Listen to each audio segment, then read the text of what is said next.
کر رب تجھے برباد نہ ہونے دے گا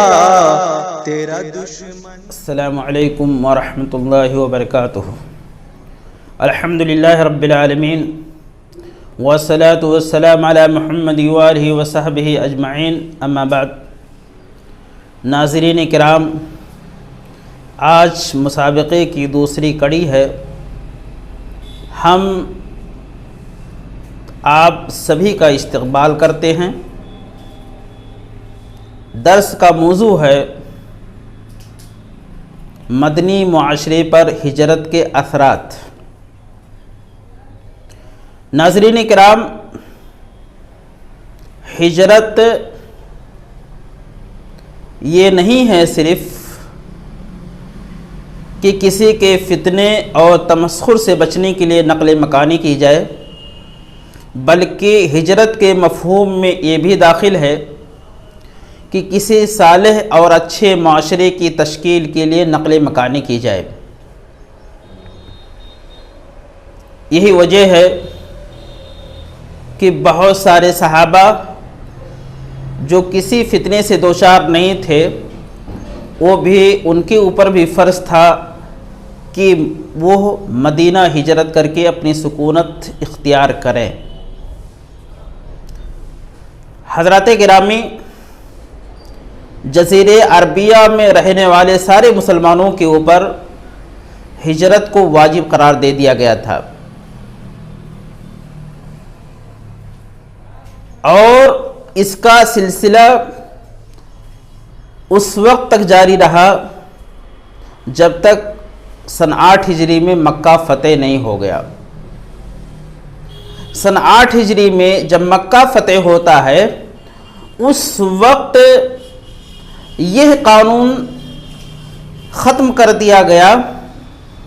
اور یہ سرکاری طور پر اعلان ہو گیا کہ اب مکہ سے مدینہ ہجرت کرنے کی ضرورت نہیں ہے۔ ہجرت اسلامی تاریخ کا ایک بڑا عظیم الشان واقعہ ہے۔ اسی بنیاد پر حضرت عمر بن خطاب رضی اللہ تعالیٰ عنہ نے اسلامی سال اور کیلنڈر کا بھی آغاز ہجرت کو سامنے رکھ کر کے کیا ہے۔ اور یہ ہجرت دراصل یہ بہت بڑا پروف اور ثبوت ہے اس بات کا کہ صحابہ کی نگاہ میں دنیا کی کوئی بھی شے ایمان سے زیادہ، عقیدے سے زیادہ قیمتی نہیں ہے۔ جناب محمد رسول اللہ صلی اللہ علیہ وسلم کے نام اور صحابی حضرت صہیب رومی رضی اللہ تعالیٰ عنہ نے جب ہجرت کا ارادہ کیا، مکہ سے مدینے جانے کا انہوں نے قصد کیا، قریش کے لوگوں نے روکا اور ان کے سامنے یہ بات رکھی کہ آپ نے دولت مکے میں کمائی ہے اور مکے سے دولت کو سمیٹ کر کے لے نہیں جا سکتے۔ حضرت صہیب رومی رضی اللہ تعالیٰ عنہ نے بڑی ہی شان بے اعتنائی سے ان دولتوں کو، ان مالوں کو ان کے سامنے ڈال دیا اور مدینے کی طرف رخ کیا۔ جناب محمد رسول اللہ صلی اللہ علیہ وسلم کو جب اس خبر کی اطلاع ملی تو آپ نے تبصرہ کرتے ہوئے یہ جملہ کہا تھا کہ بڑا نفع بخش تجارت کی ہے حضرت صہیب رومی رضی اللہ تعالیٰ عنہ نے۔ ایسی ایک دوسرا واقعہ حضرت سلمہ رضی اللہ تعالیٰ عنہ کا ہے کہ جب نبی کریم صلی اللہ علیہ وسلم کے اس صحابی نے ارادہ کیا اپنے بال بچوں کے ساتھ ہجرت کا، اس موقع پر کفار و مشرکین نے یہ کہا کہ آپ اپنے بال بچوں کے ذریعے سے ہجرت نہیں کر سکتے، تو انہوں نے اپنی بیوی کو بھی روک دیا، اپنے چھوٹے کمسن بچے حضرت سلمہ کو بھی روک دیا اور اکیلے تنہا ہجرت کر گئے۔ ان دونوں واقعوں سے یہ پتہ چلتا ہے کہ صحابہ کی نگاہوں میں ایمان کے بالمقابل، عقیدے کے بالمقابل نہ اولاد کی حیثیت ہے، نہ بیوی بچوں کی حیثیت ہے، نہ مال کی حیثیت ہے۔ مختصر یہ کہ ہجرت کا واقعہ یہ مشکلات سے بھرا تھا، ہجرت کا یہ مرحلہ مشکلات اور دشواریوں سے بھرا تھا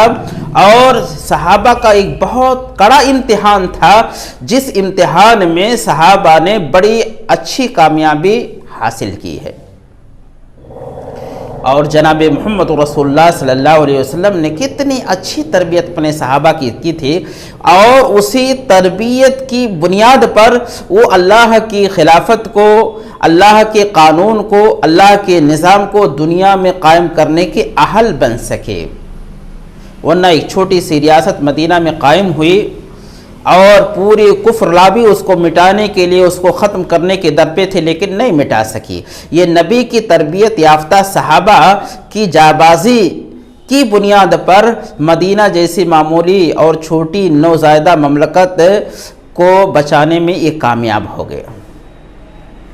جناب محمد رسول اللہ صلی اللہ علیہ وسلم نے کہا کہ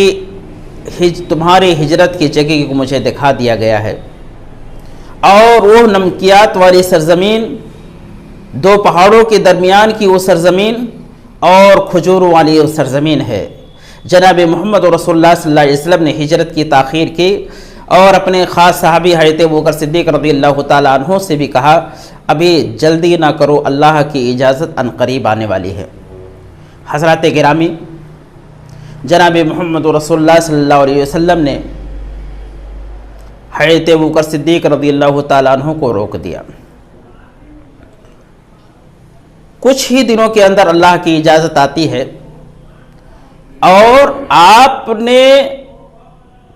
حضرت صدیق اکبر کے گھر آنے کو ایسے وقت کو چوائس کیا جب وہ دوپہر کا وقت تھا۔ حضرات گرامی، ایسے موقع پر میں یہ بتانا چاہتا ہوں کہ ہجرت کے موقع پر جناب محمد رسول اللہ صلی اللہ علیہ وسلم نے کون سی تدبیریں اپنائی تھیں اور کون سے منصوبے اپنائے تھے۔ ان منصوبوں اور تدبیروں کو ہمیں بھی حالات اور ظروف کے اعتبار سے اپنانے کی ضرورت ہے۔ آپ دیکھیں کہ آپ صلی اللہ علیہ وسلم نے صدیق اکبر کے گھر ہجرت کی خبر لے کر کے آ رہے ہیں دوپہر کے وقت۔ سخت گرمی کا زمانہ ہے، دوپہر کا وقت ہے۔ یہ ایسا وقت ہوتا ہے جس میں عرب عموماً اپنے گھروں سے نہیں نکلتے، اس وقت وہ آرام کرتے ہیں، قیلولہ کرتے ہیں۔ دوسری بات یہ ہے، دوسری چیز جو سامنے آتی ہے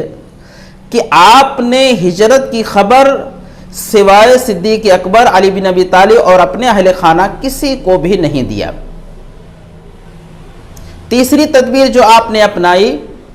آپ کپڑے سے اپنے جسم کو ڈھانپے ہوئے تھے تاکہ کوئی پہچان نہ سکے۔ چوتھی تدبیر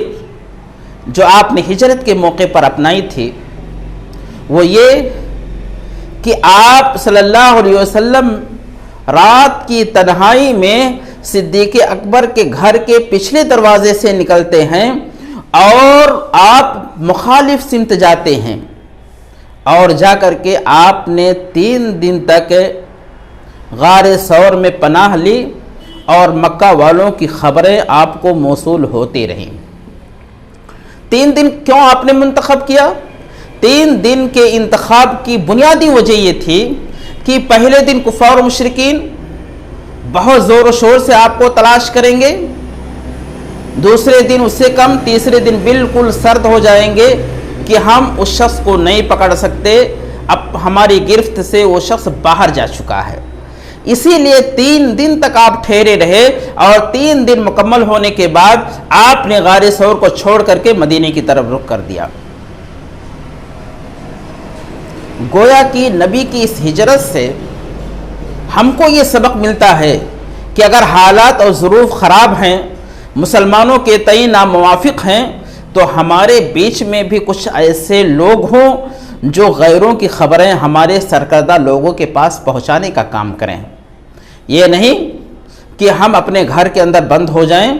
ہم میں سے کوئی شخص گھر کے باہر نہ نکلے، نہیں، بلکہ حالات اور ظروف کے اعتبار سے ہمارے بھی افراد ان کے بیچ میں ٹہلتے رہیں، گھومتے رہیں، ان کی ایکٹیویٹیز کو، ان کی سرگرمیوں کو، ان کے ساری حرکتوں پر نگاہ رکھیں اور ان ساری رپورٹوں کو لا کر کے اپنے سرکردہ لوگوں کو بتلاتے رہیں، تاکہ یہاں منصوبہ اور پلاننگ بہتر انداز میں بنایا جا سکے۔ جناب محمد رسول اللہ صلی اللہ علیہ وسلم نے ہجرت میں تاخیر کی ہے، اور جب آپ نے تاخیر کی، اس دوران جو قرآن کی آیتیں نازل ہوتی تھیں ان ساری آیتوں میں ہجرت پر ترغیب تھی، اور مہاجرین کی فضیلتوں اور ان کے مناقب پر مشتمل وہ آیتیں ہوا کرتی تھیں، اور اس میں بڑی خوشخبریاں رب نے مہاجرین کو دے رکھی تھیں۔ یہ آیتیں ان مہاجروں کی فضیلت پر دلالت کرتی تھیں۔ ناظرین کرام، یہ دراصل مہاجروں کی ایک ضرورت تھی، مدینہ کو ضرورت تھی ان مہاجروں کی قوت و طاقت کی، کیونکہ انہوں نے ایک نئی ریاست جو بنائی تھی، ایک نوزائیدہ مملکت کی بنیاد ڈالی تھی، ایک نئی ریاست جو وجود میں آئی تھی، ضرورت تھی کہ قوت و طاقت سے ڈیفنس کیا جائے، کیونکہ مدینہ کو دراصل دو طرح کے دشمن گھیر رکھے تھے، ایک اندرونی دشمنوں سے اسے ڈر تھا اور دوسرا بیرونی دشمنوں سے ڈر تھا۔ اندرونی دشمن اس کے منافق تھے، یہودی تھے اور یہ مشرک تھے۔ تینوں لوگ مدینہ کو اور مدینہ کے مشن کو اور نئی حکومت کو کنڈم کرنے اور اس کو ختم کرنے، اس کو مٹانے کے در پہ تھے۔ بیرون دشمنوں کا معاملہ یہ تھا کہ بت پرستانہ اور بدویانہ قبائل کے بیچ میں مدینہ واقع تھا، اس لیے ہمیشہ اس بات کا خدشہ تھا کہ آج نہیں کل یہ کبھی بھی اس پر اٹیک کر سکتے ہیں۔ اور ہوا بھی ایسے کہ میرے دوستو، کفار و مشرکین نے اپنی پوری طاقت کو جھونک دیا تھا غزوہ خندق کے موقع پر کہ اب مدینہ کی اینٹ سے اینٹ بجا دیا جائے گا، مدینہ کے نام و نشان کو مٹا دیا جائے گا۔ اس موقع پر انہی مہاجر صحابہ نے، انصار صحابہ نے بڑی ہی جگر کاوی کے ذریعے سے، بڑی ہی جابازی کے ذریعے سے مقابلہ کیا، اور حالات پورے طور پر مومنوں اور مسلمانوں کے حق میں رہے، اور کفار کو دندان شکن جواب دیا اور انہیں منہ کھانی پڑی۔ یہی وہ وقت ہے جب جناب محمد رسول اللہ صلی اللہ علیہ وسلم نے اعلان کیا کہ اب ہم جنگ کریں گے، ہم ان کے اوپر حملہ کریں گے، یہ ہم سے حملہ نہیں کر سکتے۔ جب یہ صورتحال پیش آئی، جب حالات نارمل ہو گئے اور کفار و مشرکین واپس چلے گئے، تب جناب محمد رسول اللہ صلی اللہ علیہ وسلم نے کچھ مہاجروں کو یہ مشورہ دیا کہ اب یہ اپنے گھروں کو واپس جا سکتے ہیں، اپنے گھر واپس چلے جائیں، کیونکہ اب مدینے میں ان کی ضرورت باقی نہیں رہ گئی، مملکت قائم ہو چکی، حکومت قائم ہو چکی، دشمنوں کی طاقت کا اندازہ ہو چکا، دشمن اپنے مشن میں کامیاب نہیں ہو سکتا، دشمن اب حملہ آور نہیں ہو سکتا۔ اس لیے غزوہ خندق کے بعد کی غزوات پر جب نگاہ جاتی ہے تو یہ پتہ چلتا ہے کہ یہ کفار و مشرکین اب وہ جرأت، وہ بہادری نہیں دکھلا رہے ہیں جو غزوہ خندق کے پہلے ان کی بہادری اور جابازی دیکھنے کو ملتی تھی۔ اور ان مہاجروں کی گھر واپسی میں بڑا فائدہ یہ تھا کہ اب اسلام اور دعوت دین بیرون مدینہ بھی پہنچ جائے گا، یعنی اللہ کا پیغام، اس کے رسول کا پیغام اب مدینہ کے باہر بھی انہی مہاجروں کے ذریعے سے پہنچے گا۔ اسی لیے جناب محمد رسول اللہ صلی اللہ علیہ وسلم نے یہ کہا لوگوں سے، یہ مشورہ انہیں دیا کہ اب مدینہ چھوڑ کر کے اپنے وطن کو واپس ہو جاؤ اور اللہ کے پیغام کو، اپنے نبی کے پیغام کو وہاں کے باشندوں تک پہنچاؤ۔ اسی موقع پر جب یہ ہجرت کا سلسلہ چل رہا تھا، جناب محمد رسول اللہ صلی اللہ علیہ وسلم اور قرآن کی آیتوں نے جو استطاعت ہجرت کے رکھتے تھے اور ہجرت نہیں کر سکے، سخت تنبیہ آئی۔ ایسے لوگوں کو اللہ تبارک تعالیٰ نے سخت سختی کے ساتھ تنبیہ کی اور سرزنش کی اور کفار کے ساتھ رہن سہن کی ممانعت کر دی، اور اس کی حکمت اور مصلحت بھی تھی۔ اس کی وجہ یہ تھی کہ مسلمان اگر کفار و مشرکین کے بیچ میں رہتے ہیں تو ان کی آبادی میں یہ اضافہ کا سبب بنیں گے۔ دوسرا بنیادی وجہ یہ ہے کہ اگر یہ کفار و مشرکین کے درمیان رہتے ہیں، ہجرت کر کے مدینہ نہیں آتے، تو یہ مسلمانوں سے صنعت و زراعت، مسلمانوں سے یہ کام لیں گے، مسلمانوں سے یہ فائدہ اٹھائیں گے۔ تیسرا نقطہ اس سلسلے میں یہ ہے کہ مسلمانوں کو مسلمانوں کے خلاف یہ آمادہ کریں گے، جیسا کہ غزوہ بدر میں ہوا تھا۔ چوتھی چیز یہ ہے کہ اگر مسلمان ہجرت کر کے مدینہ نہ پہنچتے تو وہ قائم ہونے والی ریاست سے جو جغرافیائی اعتبار سے دور تھے وہ فائدہ نہیں اٹھا سکتے تھے۔ یہ اور اس طرح کی بے شمار حکمتوں مصلحتوں کے پیش نظر جناب محمد رسول اللہ صلی اللہ علیہ وسلم نے یہ کہا کہ کفار کے ساتھ آپ رہائش اختیار نہیں کر سکتے، اور ہر ایک کے اوپر ہجرت کو واجب قرار دے دیا۔ لیکن سرکاری طور پر فتح مکہ غزوہ خندق کے بعد اس میں ڈھیل دیا، اور فتح مکہ کے بعد سرکاری طور پر پورے طور پر اجازت مل گئی کہ کوئی بھی شخص اب ہجرت کرنے کی اسے ضرورت نہیں ہے مکہ اور مدینہ کے درمیان۔ ہاں آج بھی وہ چیز باقی ہے، اگر کہیں پر انسان کی ایمان اور عقیدے کا مسئلہ ہو، اس کے تحفظ کا مسئلہ ہو، اور ایمان پر اسلام پر جمنا مشکل ہے تو اس جگہ سے وہ نقل مکانی کر سکتا ہے۔ یہ سلسلہ آج بھی باقی ہے۔ حضرات گرامی، بہت سارے صحابہ ایسے بھی تھے کہ جن کے بال بچوں نے انہیں روکنے کی کوشش کی اور ہجرت سے وہ رک گئے، اور رکنے کے نتیجے میں جب ایک زمانے کے بعد ہجرت کی اور انہوں نے جب دیکھا وہاں کی صورتحال کو کہ ہم سے پہلے جنہوں نے ہجرت کی تھی وہ ہم ایمان میں ایمان میں علم میں ہم سے فائق ہیں، تو اس علمی برتری کی بنیاد پر اپنے بچوں کو سزا دینا چاہا۔ اس موقع پر اللہ تبارک تعالیٰ نے آیت نازل فرما کر کے متنبہ کر دیا کہ مسلمانوں، تمہاری یہ اولاد، تمہاری بعض بیویاں یہ تمہاری دشمن ہیں، فاحذروا، تو ان سے بچنے کی کوشش کرو۔ دراصل یہ آیت اسی موقع کی ہے۔ جس طریقے سے کفار کے ساتھ رہائش کو اللہ کے رسول صلی اللہ علیہ وسلم نے اس وقت منع فرمایا جب ہجرت کا وقت تھا، اب ایسا نہیں ہے کہ دنیا میں کہیں پر بھی کفار کے ساتھ رہائش اختیار نہیں کی جا سکتی، نہیں، بلکہ حالات اس موقع پر یہ تھے کہ مسلمان پورے کے پورے یعنی اکٹھا ہو جائے مدینے کے اندر، ایک اسلامی ریاست کے قیام کا معاملہ ہے، اس کے ڈیفنس کا مسئلہ ہے۔ اس وقت مہاجروں کی قوت و طاقت کی ضرورت ہے، اس لیے سارے کے سارے لوگ مدینہ پہنچنے کی کوشش کریں۔ اسی لیے یہ ممانعت قرار دیا گیا تھا، یہ ممنوع قرار دیا گیا تھا، لوگوں کو روک دیا گیا تھا کہ کوئی شخص ان کے ساتھ رہ سہے اور ان کے ساتھ میل جول رکھے، اور پھر مدینوں کے اور مسلمانوں کے بیچ میں وہ شخص آ کر کے نہ بسے، اس کی ممانعت تھی۔ جب مسلمان سیلاب کی طرح سے مدینہ آئے تو مدینہ کی صورتحال سیاسی، سماجی اور معاشی طور پر بگڑ گئی، لیکن جناب محمد رسول اللہ صلی اللہ علیہ وسلم نے بڑی حکمت اور دانائی سے نظام مواخات کے سسٹم کو لاگو کر دیا اور بھائی چارے کے سسٹم اور نظام کا فالو کیا، جس کی بنیاد پر کوئی بھی دشواری کسی کو نہیں آئی، ورنہ اتنی بڑی تعداد جو مختلف جگہوں سے آ کر کے مدینہ میں بسے تھے، بڑی دشواریوں کا سامنا کرنا پڑتا۔ آپ غور کریں کہ مدینہ میں دو طرح کے لوگ تھے،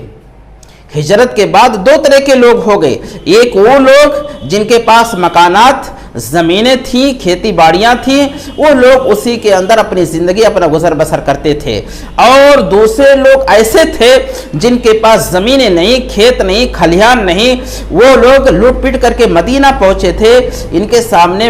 نہ رہنے کا ٹھکانہ تھا اور نہ پیٹ بھرنے کے لیے کوئی ٹھکانہ تھا، ان کے لیے دشواریاں ہی دشواریاں تھیں۔ اب اس پرابلم کو، اس دشواری کو حل جو نبی نے کیا وہ نظام مواخات کے ذریعے سے کیا۔ اگلا درس انشاءاللہ انشاءاللہ دور نبوی کا نظام مواخات پر بحث ہوگی، گفتگو ہوگی. اس میں بتایا جائے گا کہ کس سسٹم اور نظام سے جناب محمد رسول اللہ صلی اللہ علیہ وسلم نے اس معاشی اور سماجی مسئلے کو حل کیا. اللہ رب العالمین سے دعا ہے رب العالمین اسے ہمارے لیے باعث خیر و سعادت بنائے. وآخر دعوانا ان الحمدللہ رب العالمین والسلام علیکم ورحمۃ اللہ وبرکاتہ. مزید ویڈیوز کو دیکھنے کے لیے آپ ہمارے YouTube چینل کو سبسکرائب کریں. فجزاکم اللہ خیرا.